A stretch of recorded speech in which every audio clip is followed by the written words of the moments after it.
It means not only telling the truth, but being very clear as a business leader about what you truly believe to be true.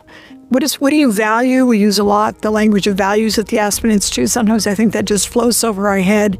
What does a business leader actually believe needs to be true in order for the business to succeed over the long haul?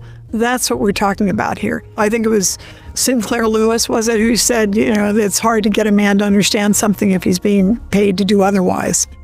Employees, investors, others who are kind of trying to understand the business and whether or not it's a place that they would want to engage or invest.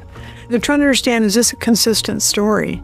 But they're listening to the business leader and able to connect the dots between how he or she is being paid, what the market is rewarding and what the business is responding to, what the business model itself is designed to do. And is that consistent with what this leader is talking about, or is it inconsistent?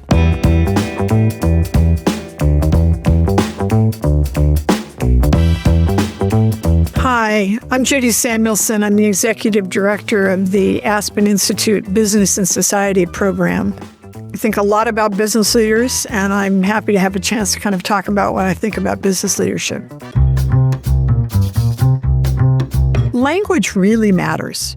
If you're using language that leaves questions about what we're really talking about, you're not going to be able to land your message. One of the kind of terms that gets bandied about a lot in business is paying attention to your stakeholders. I don't like a word like stakeholders. Stakeholder doesn't mean anything to anybody. Who are we talking about?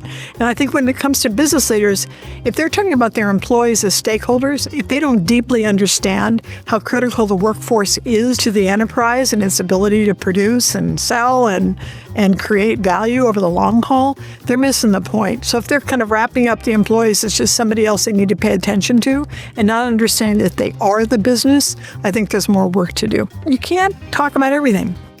In this moment where I think there is a desire for citizens as well as employees and customers and everybody else who touches the enterprise, I think they're looking for real clarity from the business, what they stand for. And that doesn't necessarily mean people aren't going to buy products for somebody that they think might vote for somebody else or something. It's really about what is most essential to the business over the long haul. And so I believe that business leaders are being asked to step back and say, what do I actually need to talk about on which we as an enterprise are truly codependent? You may care about a host of different social issues or environmental issues. You can speak more authentically to those that actually really matter in the makeup of the systems and relationships on which you are truly codependent, because usually there's a mutuality there and the business needs to invest in order to receive. A lot of executives, those who run public companies, operate in an environment in which the goal is the stock price. Public companies and public markets are maniacally focused on the stock price. And it's one of the reasons that we're really suffering today. The best business leaders multitask. They're able to take in lots of information. They're able to think in longer-term timeframes at the same time that they have to think about short-term pressures. And they're simply able to think in context. I don't think single objective functions ever end well. One of the things that I think is misunderstood about business leadership is there's a lot of language about, have you proved the business case? Have you done the numbers? And even though, of course, it's incredibly important to understand how your business functions and what you need to invest in, I don't think that most business leaders of any stature make their decisions based on somebody's numbers. Somebody running this and we're going to make money if we do it this way. I think they operate on base instincts and their own value system.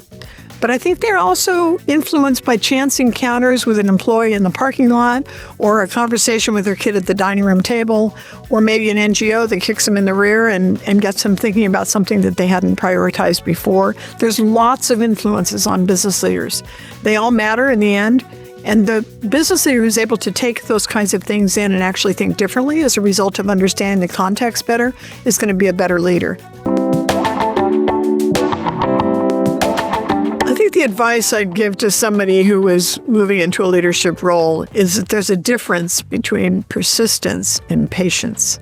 I am not patient, but I think I have a lot of persistence, and I think persistence really matters. The kinds of problems that I'm drawn to, which tend to be systems level problems. I think that's true about a lot of us at the Aspen Institute. The goals are long term, and that means working with institutions and systems that change slowly.